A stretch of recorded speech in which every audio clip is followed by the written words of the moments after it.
आज का प्रातः क्लास है 26 मई 1968। ओम शांति। बच्चों को ये तो मालूम है कि यह बाप है। मालूम किसको है?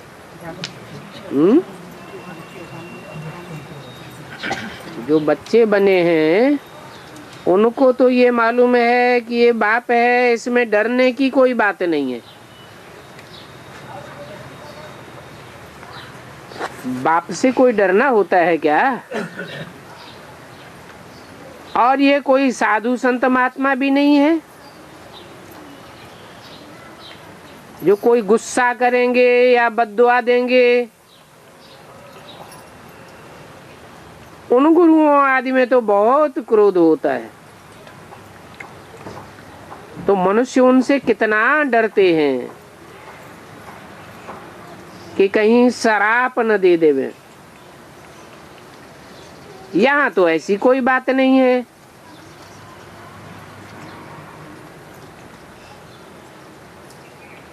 बाप से डरते वही हैं जो बहुत ही चंचल होते हैं। तो बाप कब गुस्सा भी करते हैं, परंतु यहाँ तो बाप कब बच्चों को गुस्सा आदि नहीं करते हैं, समझाते हैं।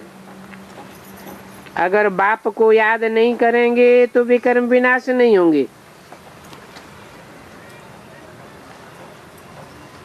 अपन कोई जन्म जन्मांतर के लिए घाटा डाल देंगे, नुकसान करेंगे। बाप तो समझा नहीं देते हैं कि आगे के लिए सुधर जाएं।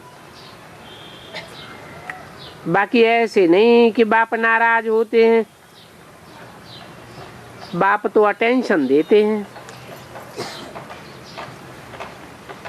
समझाते रहते हैं।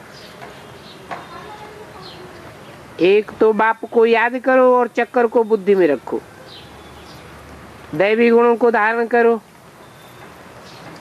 याद मुख्य है। बाकी षष्ठी चक्र की नॉलेज तो बहुत सहज है, वो है सोर्स ऑफ इनकम, परंतु उनके साथ दैवी गुण भी धारण करने हैं। इस समय तो दुनिया में है बिल्कुल आसुरी गुण, तो फिर उनको समझाना पड़ता है। बच्चों में आसुरी गुण होते हैं, मारने से तो कोई फायदा नहीं, और ही मारना करना सीख जाते हैं। वहां सत्संगों में तो सीखना होता ही नहीं है। यहाँ तो माँ बाप से बच्चे सभी कुछ सीखते हैं। एक दुनिया में तो माँ बाप से विकार में जाना भी सीखते हैं।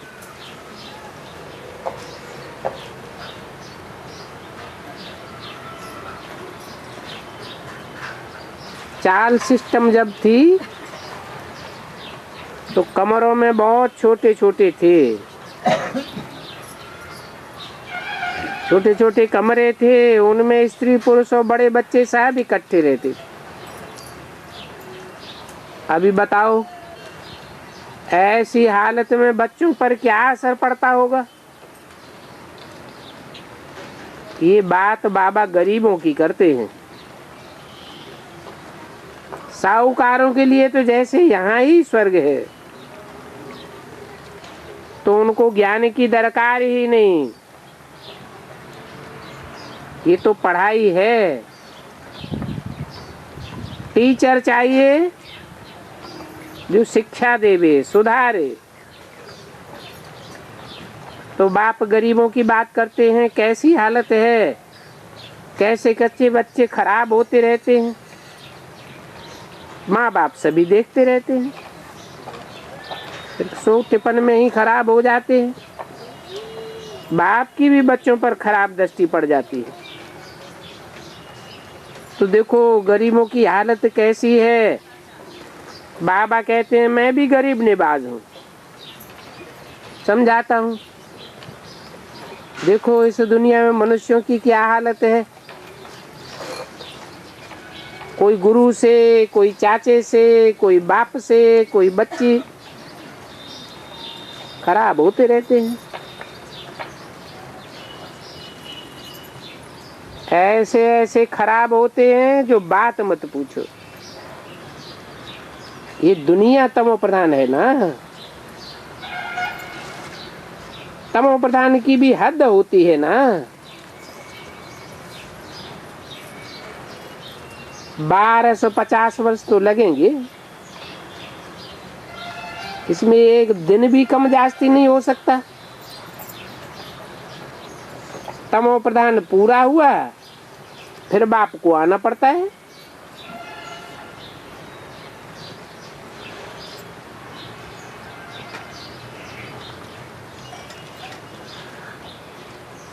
तो अभी तमो प्रधान पूरा हुआ कि अभी और चल रहा है, और बढ़ना है?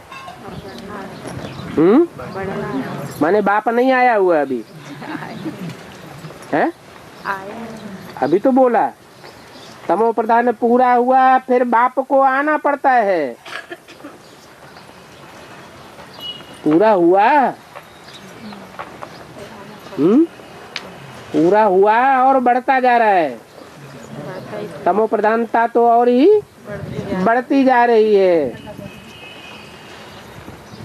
तो बाप को आना पड़ता है का मतलब प्रत्यक्ष होने की बात है। जैसे बच्चा है, पहले बीज रूप में है, फिर वो गर्भ बन जाता है, पिंड बनता है, फिर आत्मा प्रवेश करती है।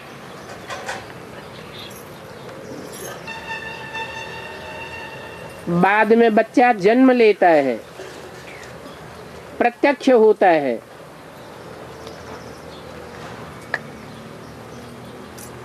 तो प्रत्यक्षता में भी टाइम लग जाता है।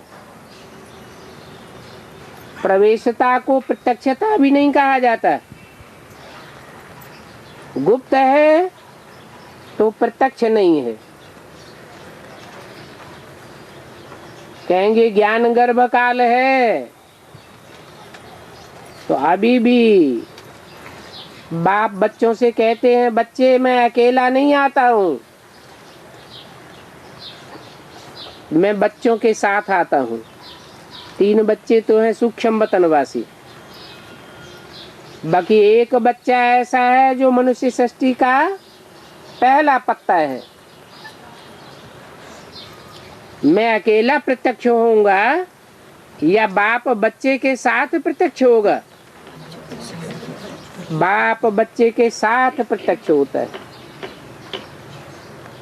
तो अभी भी तमो प्रधानता की अति नहीं हुई है। अति होगी और बाप को आना पड़ता है। कहते हैं मैं ड्रामानुसार बंधायमान हूँ,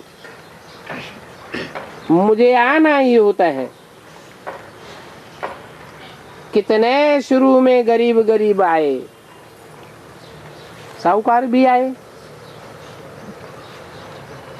बड़े बड़े साहूकार गरीबों के साथ कंधा मिलाकर बैठते थे। बड़े बड़े घर की बच्चियां भागी और वो उस समय कुछ भी लेकर नहीं आई। कितना हंगामा हो गया।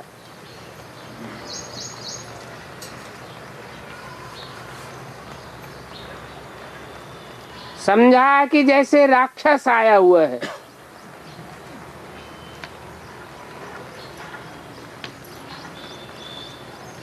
घर घर में रोदन, हाय हाय मच गई। बाबा ने लंबी हिस्ट्री सुनाई। ड्रामा में जो होना था सो हो गया। ख्याल भी नहीं था कि ऐसे होगा। बाबा खुद वंडर खाता था ये क्या हो रहा है।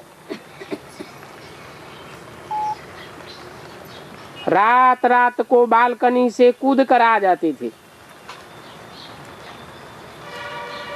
और किसी को मालूम भी नहीं पड़ता था।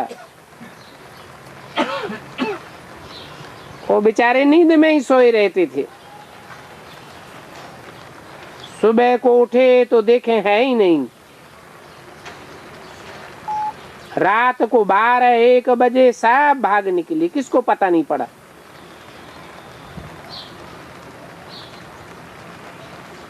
सब कुंभकर्ण की नींद में सोए पड़े थे।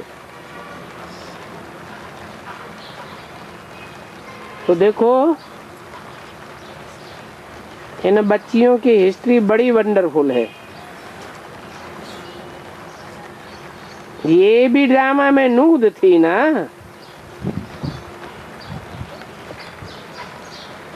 जो आज में हुआ सो अंत में भी होना है। उस समय भी बाबा ने सभी को कह दिया कि चिट्ठी लिखवाए करके आओ कि हम ज्ञान अमृत पीने जाते हैं। उनके पति लोग विलायत से आए, बेचारे भूखे तो होते हैं ना। वो बोले बिख दो, ये कहे हमने ज्ञान अमृत पिया है, बिख कैसे दें। इस पर इन्हों का एक गीत भी है। बड़े झगड़े हो गए, बड़े बड़े आदमियों की रिपोर्ट निकली,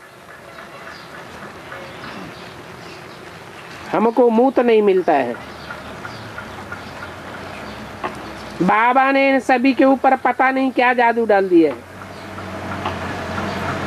उनको थोड़ा ही पता था कि इसमें कौन सी शक्ति है। वो तो समझते थे कोई राक्षस आया हुआ है।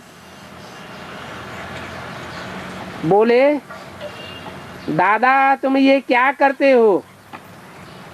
अरे मैं तो कुछ नहीं करता हूँ। पंचायत में बुलाया, ये क्या कर रहे हो? ये हमको बिख नहीं देती है।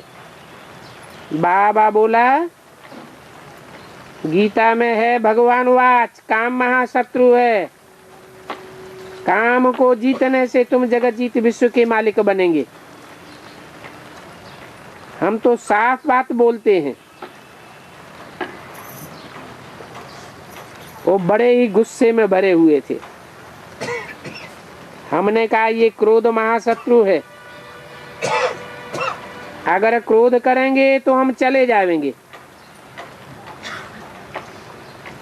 थोड़ा देखा, आवाज शुरू करते हैं, एकदम चला आया। कर तो कुछ भी नहीं सकते हैं ना।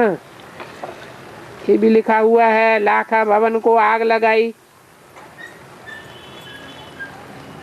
जब कुछ हंगामा होता था तो बाबा वहां होता था, नहीं तो बहुत करके चला जाता था। फिर घासलेट आदि ले आते थे, बहुत हल्ला करने लगे। दादा कहाँ है?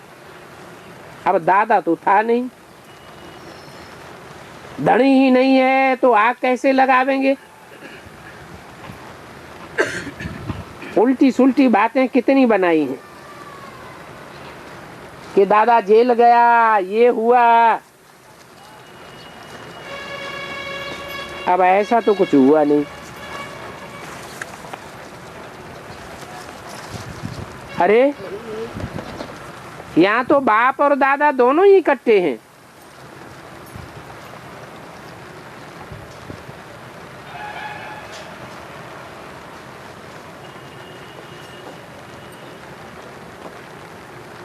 अखबारों में ऐसी ऐसी वाहियात बातें लिखते थे जो बात मत पूछो। जैसे कि चलिए खरिए लिखते हो। यहाँ अंदर रोज एक बच्चा पैदा होता है, खड्डे में डाल देते हैं। ऐसी बातें अखबारों में डालते रहे। बाबा बंदर खाते थे। अरे एक बार वो गड्ढा देखो तो सही। तो ये है सभी वंडरफुल बातें। अमेरिका से भी अखबार में निकला, भारत में एक जवाहरी पैदा हुआ है जिसको 16,108 रानियां चाहिए, परंतु उस समय हमारे सत्संग में तो 400 थी। तो लिखा उनको तो 400 मिल गई है। अभी बाबा तो कुछ नहीं कर सकते थे। ये कहे हमने थोड़े ही इनको भगाया है, ये तो आप ही बात कराई है। बड़ी वंडरफुल खेल है। इसको कहते हैं कृष्ण के चरित्र। नाम कृष्ण का डाल दिया है, कृष्ण के चरित्र लिख दिए हैं। है कुछ भी नहीं, कृष्ण की तो बात हो नहीं सकती। तो ये सभी ड्रामा में नूंद है, नाटक में भी ये होता है। हंसी कुड़ी आदि होती रहती है। ये तो दोनों बाप कहते हैं हमने कुछ नहीं किया। ये तो ड्रामा का खेल चल रहा है। छोटे बच्चे भी आ गए, कोई तो गोद में भी ले आई, कोई पेट में ले आई। अभी तो देखो तुम कितने बड़े हो गए हो। बच्चों के नाम भी आए, फिर जो उनमें से भाग गए उनका वह नाम तो है नहीं, फिर उनका न पुराना नाम शुरू हो गया। इसलिए बाबा कहते हैं कि ब्राह्मणों की माला होती नहीं है। माला तो भक्त लोग फेरते हैं, कलयुग में मालाएं हैं। संगम युग पर कोई माला ब्राह्मणों की होती नहीं है, किसी के पास भी नहीं है। कलयुग में हाथों में मालाएं होती हैं, सतयुग में भी माला होती नहीं। तुम्हारे पास भी कुछ नहीं है। पहले माला फेरते थे, अभी तुम हाथ भी नहीं लगाते हो। तुम जानते हो कि तुम तो माला के दाने बनते हो, वहां भक्ति होती नहीं। तो ये नॉलेज है समझने की, और है 1 सेकंड की नॉलेज। फिर उस 1 सेकंड की नॉलेज के लिए कहते हैं ज्ञान का सागर है। सारे सागर को कलम मस बनाओ और जंगल को कलम बनाओ तो भी पूरा नहीं हो सकता। और फिर है भी सेकंड की बात। अगर अलफ को जान गए तो बादशाही जरूर मिलनी चाहिए। तो अवस्था जमाने पति से पावन बनने की बड़ी मेहनत है। बाप कहते हैं अपन को आत्मा समझ मुझ बेहद के बाप को याद करो। इसी बात में मेहनत है। तदबीर कराने वाला टीचर तो है, परंतु कोई की तकदीर में नहीं है तो टीचर क्या करेगा। टीचर तो पढ़ावेंगे, ऐसे तो नहीं कि रिश्वत लेकर के पास कर देंगे। ये तो बच्चे समझते हैं ये बाप दादा दोनों इकट्ठा है। ढेर बच्चों की चिट्ठियां आती हैं बाप दादा के नाम पर। शिव बाबा, केरा ब्रह्मा बाबा, बाप से वर्षा लेते हो इन दादा द्वारा। त्रिमूर्ति में भी है ब्रह्मा द्वारा स्थापना। अब ब्रह्मा को क्रिएटर तो नहीं कहेंगे।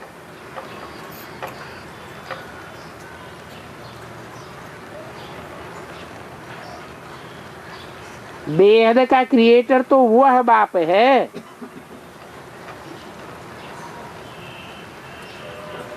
वह कह के दूर क्यों कर दिया।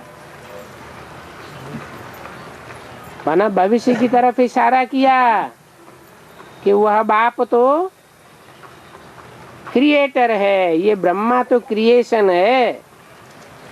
नाम ही है ब्रह्मा माने बड़ी माँ, तो माँ तो क्रिएशन होती है बाप की। तो समझना चाहिए कि प्रजापिता ब्रह्मा भी बेहद का हो गया। प्रजापिता ब्रह्मा है तो बहुत प्रजा हो जाएगी। प्रजापिता ब्रह्मा की कितनी प्रजा होती है? अरे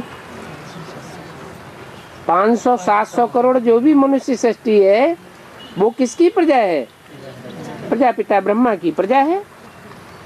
सभी कहते हैं ग्रेट ग्रेट ग्रैंडफादर। वो 500-700 करोड़ की जो भी सृष्टि है उसमें 100-200 करोड़ तो क्रिश्चियंस ही है, बहुत करके मुस्लिम इस्लामी भी है।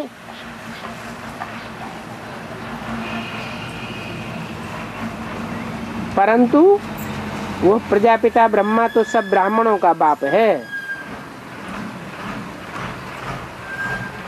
जो ब्राह्मण बनेंगे वो बाप को पहचानेंगे। ब्राह्मण चोटी है, फिर सिजरा बनता है। तो पहले पहले है ग्रेट ग्रेट ग्रैंडफादर सिजरे में।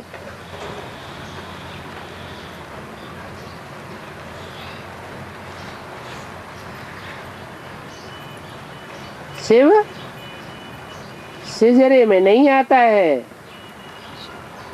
पहले नंबर में नहीं आता है। वो क्या कहते हैं,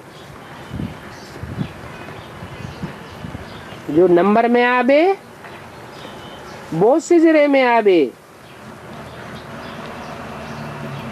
शिव बाबा को ग्रेट ग्रेट ग्रैंडफादर नहीं कहेंगे तो किसको कहेंगे? प्रजापिता ब्रह्मा को। वो तो सभी आत्माओं का बाप है। आत्माएं क्रिएट नहीं की जाती हैं।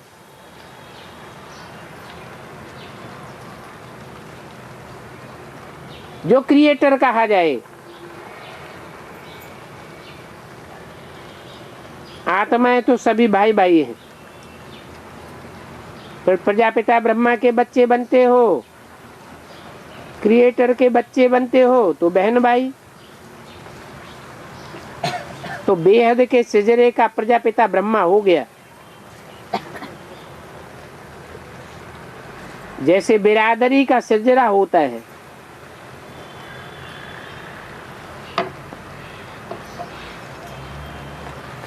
ये है बेहद का सिजरा। इनके हेड कौन हुए? अरे और धर्मों में इनका गायन है या नहीं है? क्या गायन है? अरे आदम और बीबी, एडम और ईव, कहेंगे ब्रह्मा सरस्वती। अभी सिजरा तो बहुत बड़ा हो गया और ब्रह्मा सरस्वती और उनके फॉलोअर्स तो बहुत थोड़े। झाड़ सारा अभी जर्जरीभूत हो गया है। तो बुद्धि में बात बैठती नहीं है, तो फिर जरूर नया चाहिए। इसको कहा जाता है वैरायटी धर्मों का झाड़, वैरायटी फीचर्स का सिजरा। एक फीचर न मिले दूसरे से, हर एक की एक्टिविटी का पार्ट एक न मिले दूसरे से। ये बहुत गुह्य बातें हैं। इन बातों को छोटी बुद्धि वाले तो समझ भी नहीं सकेंगे।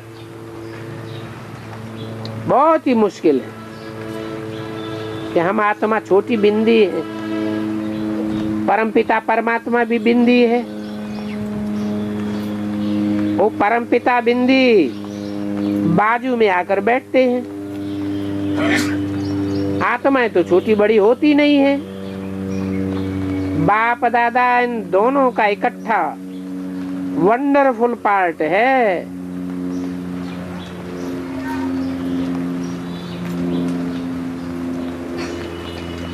मैं अपन को सुधारने के लिए मेहनत भी करता हूँ, श्रीमत पर भी चलता हूँ। आज बाबा ने रूहानी ड्रिल भी सिखाई, नॉलेज भी सुनाई, बच्चों को सावधान भी किया, गफलत न करो, उल्टा सुल्टा का बोलना नहीं, शांति में बाप को याद करो। अच्छा, मीठे मीठे सिखिल दे बच्चों को रूहानी बाप दादा का याद प्यार, गुड मॉर्निंग। रूहानी बच्चों को रूहानी बाप दादा का नमस्ते, ओम शांति।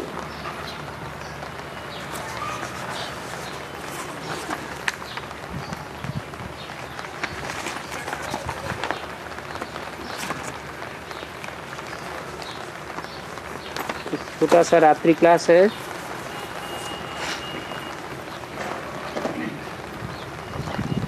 मई 1968। मीठे मीठे बच्चे जब यहाँ आते हैं तो समझते हैं कि हम बाबा के पास आए हैं, बाबा के पास आए हैं और बाबा से ही सुनते हैं। यहाँ की विशेषता क्या है?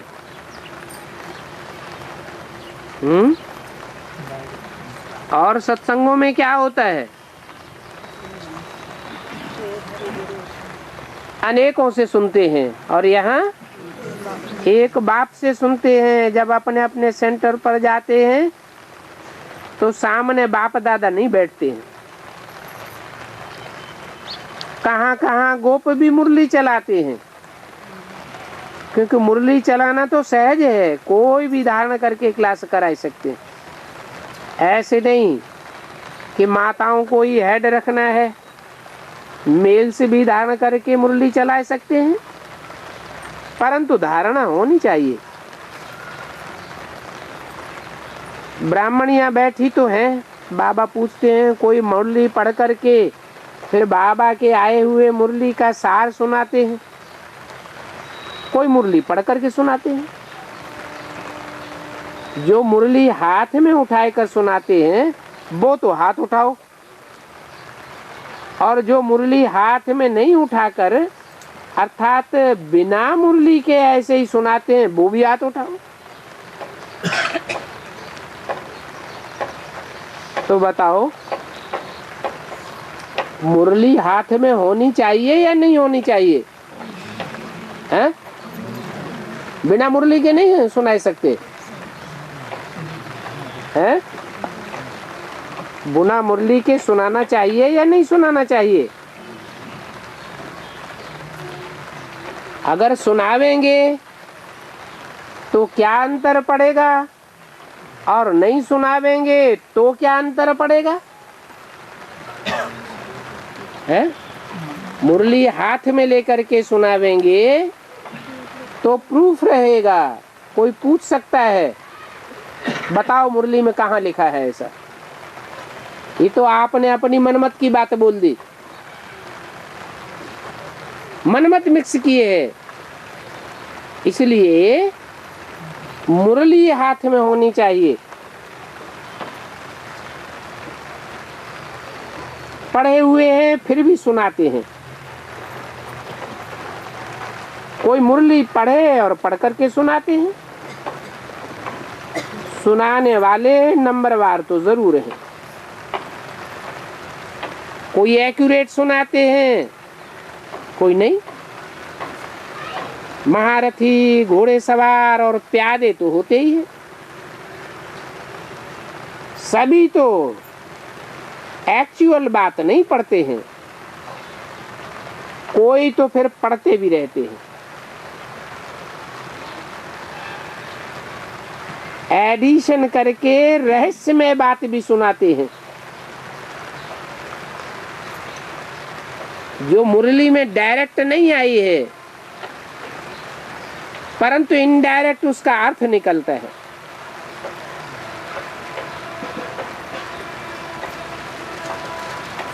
रसीले नमूने सुनाते रहते।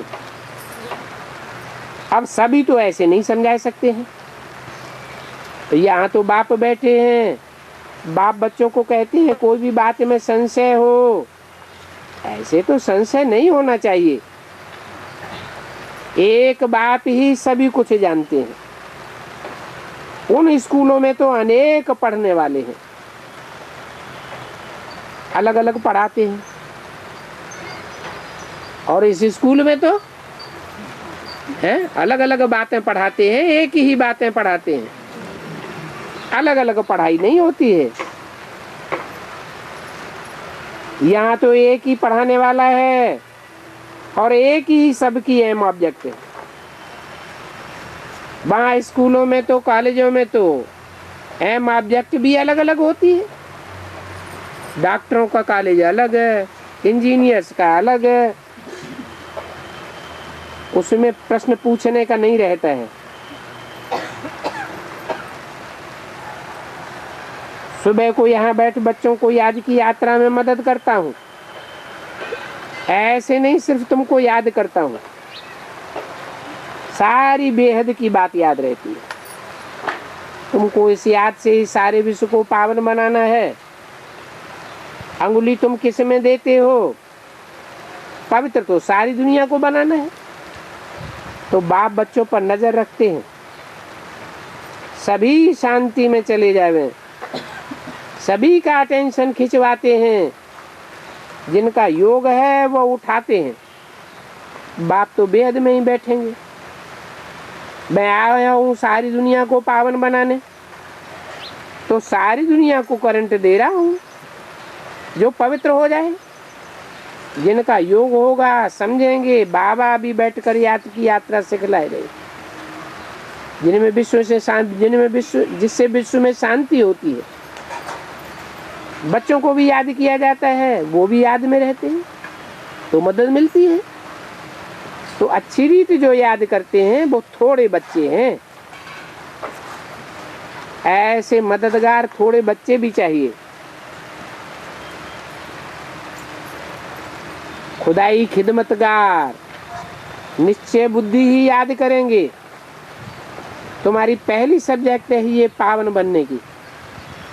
गोया तुम बच्चे निमित्त बनते हो बाप के साथ, बाप को बुलाते हो, हे पतित पावन आओ। अभी वो अकेला आकर के क्या करेगा? खिदमतदार तो बहुत चाहिए ना। तो तुम जानते हो हम विश्व को शांत बना करके उस पर राजी करेंगे। 25/4/68 की रात्रि क्लास का दूसरा पेज। ऐसी बुद्धि होगी तब नशा चढ़ा हुआ होगा। तुम बच्चों को भारत को हेवन बनाना है। तुम जानते हो हम बाप की श्रीमत से अपने लिए योग बल से सारे विश्व को सुखदायी बनाते हैं। और योग किससे है? सर्वशक्तिवान बाप से। उससे मदद ले, अपनी राजधानी स्थापन कर रहे हो तो नशा रहना चाहिए ना। स्थूल जिस्मानी बातें बुद्धि में नहीं रहनी चाहिए। ये तो रूहानी पढ़ाई है, नई नहीं है। बाप ने समझाया है, बच्चे समझते हैं। हर कल्प बाप इस रूहानी बल से हमको विश्व का मालिक बनाते हैं। ये भी समझते हो शिव बाबा ही आकर स्वर्ग की स्थापना करते हैं। दुनिया को ये पता नहीं है कि परमपिता परमात्मा नई दुनिया की स्थापना कर रहे हैं। कब करते हैं, कैसे कैसे करते हैं, ये बिल्कुल नहीं जानते।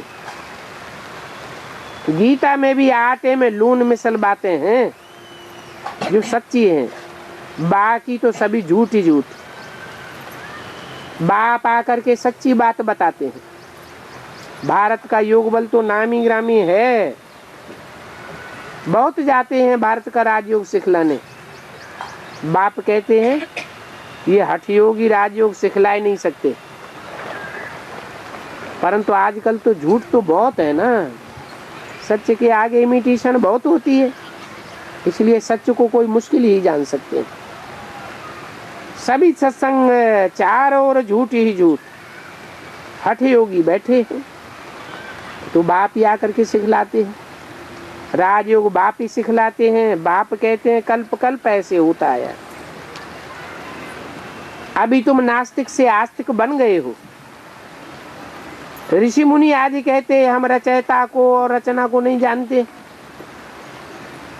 नेति नेति इसका अर्थ भी नहीं जानते हैं। प्राचीन ऋषि मुनि ही नहीं जानते जो सतो प्रधान थे, तो आज के तमो प्रधान वो फिर कहां से उनके पास नॉलेज आई। गीता के ज्ञान को कोई नहीं जानते हैं। ये दादा भी बहुत गीता पढ़ते थे, अभी समझ मिली है। जानते हो दुनिया तमो प्रधान है, बिल्कुल ही बेसमझ। भारत समझदार था, भारत पर ही खेल है। दूसरे धर्म कब आते हैं ये भी बच्चे समझते हैं। पूर्व वतन सूक्ष्म वतन को भी तुम समझ गए हो। तुम जाते हो सूक्ष्म वतन से होकर के, जब आते हो तो सूक्ष्म वतन की पहचान ही नहीं होती है। क्यों?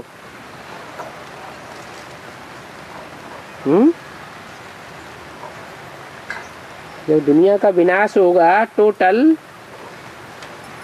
तो डायरेक्ट परमधाम चले जाएंगे या वाया सूक्ष्म वतन जाएंगे?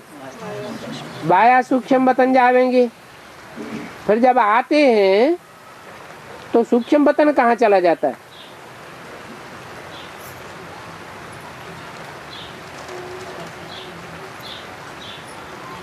क्योंकि जब जाते हैं तो सूक्ष्म वतन माने मनन चिंतन मंथन की स्टेज। मनन चिंतन मंथन की स्टेज से जब तक गुजरेंगे नहीं, तब तक कोई को अपनी आत्मा के अनेक जन्मों का पता, अपने पार्ट का पता नहीं पड़ेगा। और जब परमधाम जाते हैं तो बीज रूप स्टेज में कोई आकारी स्टेज भी नहीं, साकारी स्टेज भी नहीं, बिंदु आत्मा। तो बिंदु आत्मा जब परमधाम से आवेगी, जब तक कर्म के बंधन में न बंधे, तो सूक्ष्म शरीर का बंधन कहाँ से आया? तो न सूक्ष्म शरीर होता है और न सूक्ष्म वतन होता है। कब? जब परमधाम से आत्मा सारी साकार सृष्टि पर उतरती रहती है। अभी तो सिर्फ तुम ब्राह्मण को ही ये नॉलेज है, तीनों लोग की। देवताओं को तो ये दरकार ही नहीं रहती। क्यों? ये क्या बात हुई है? देवताओं को सूक्ष्म शरीर की दरकार नहीं रहती।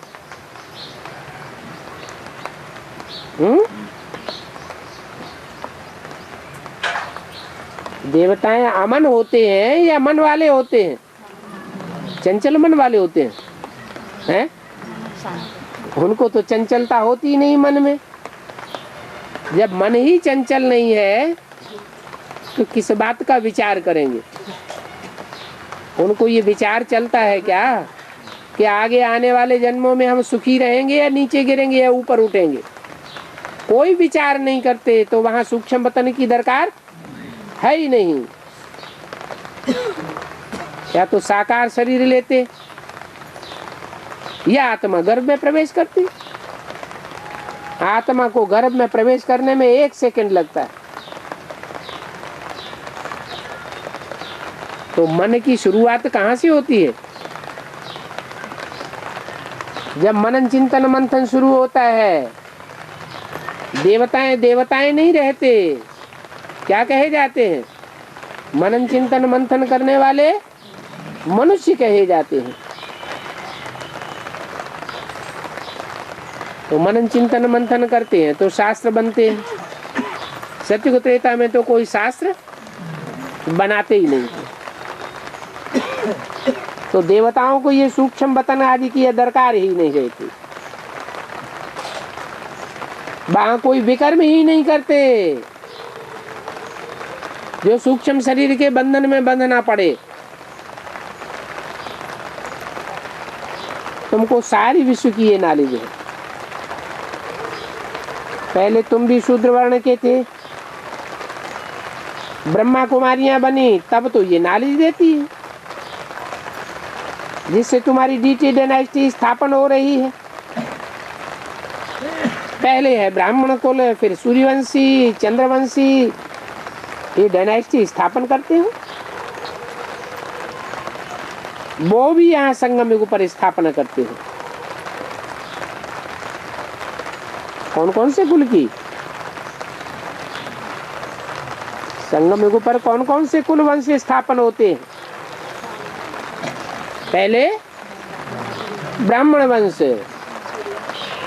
ब्राह्मण वंश में फिर जो पास होते हैं वो सूर्यवंशी, और जो फेल हो गए वो चंद्रवंशी।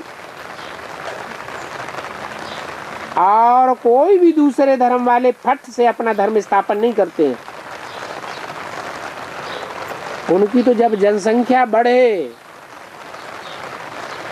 धीरे धीरे धीरे धीरे तब धर्म की स्थापना होती है। जब धर्म में बहुत हो जाते हैं तब राज्य की स्थापना होती है।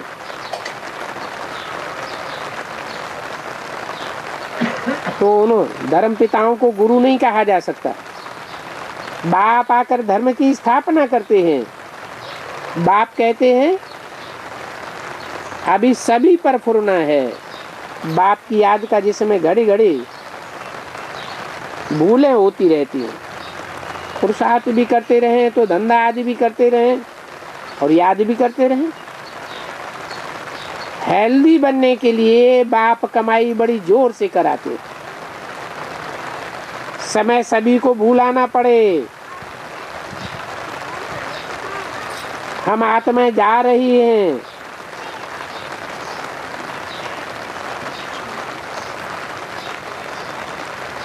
ऐसी याद गहरी हो जो समय की लंबाई का पता ही न पड़े। सभी को भूलना। यह अभ्यास यहाँ कराया जाता है। तुम खाते हो पीते हो, क्या बाप को याद नहीं कर सकते हो? कपड़ा सिलाई करते हैं, बुद्धि योग बाप की याद में रहे। खिचड़ा तो निकलना ही है। बाबा कहते हैं शरीर निर्वाह के लिए भल करो।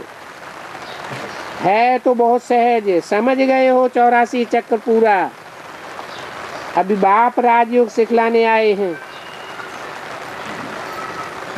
ये वर्ल्ड की हिस्ट्री ज्योग्राफी इस समय रिपीट होती है। कल पहले भी ऐसे ही रिपीट हुई, जो रिपीट हो रही है। रिपीटेशन का राज इस समय बाप समझाते हैं। कहते भी हैं वर्ल्ड की history repeats, one God one religion कहते हैं ना, वहां ही शांति होगी। क्यों शांति होगी? जहाँ वननेस होती है, अद्वैत होता है, वो ही शांति होती है। जहाँ द्वैतवाद होता है वहाँ शांति हो नहीं सकती। द्वैत माना आसुरी राज्य, रावण राज्य, एक सिर का राज्य नहीं होता। तो देखो भारत पर ही सारा खेल बना हुआ है। भारत का ही आदि सनातन देवी देवता धर्म था, पवित्र प्रवृत्ति मार्ग था। फिर बाप आकर के पवित्र प्रवृत्ति मार्ग अभी बनाते हैं। हम सो पवित्र देवता थे, फिर कल्प कमती होता गया, हम सो शूद्र डायनेस्टी में आ गए। तो देखो बाप ऐसे पढ़ाते हैं जैसे टीचर लोग पढ़ाते हैं, स्टूडेंट सुनते हैं। जो अच्छे अच्छे स्टूडेंट्स होते हैं वो पूरा ध्यान देते हैं, कभी भी क्लास मिस नहीं करते हैं। ये पढ़ाई रोज चाहिए। गॉडली यूनिवर्सिटी में कभी एब्सेंट नहीं होना चाहिए, क्योंकि बाबा रोज गुई गुई बातें सुनाते रहते हैं। अच्छा, ओम शांति।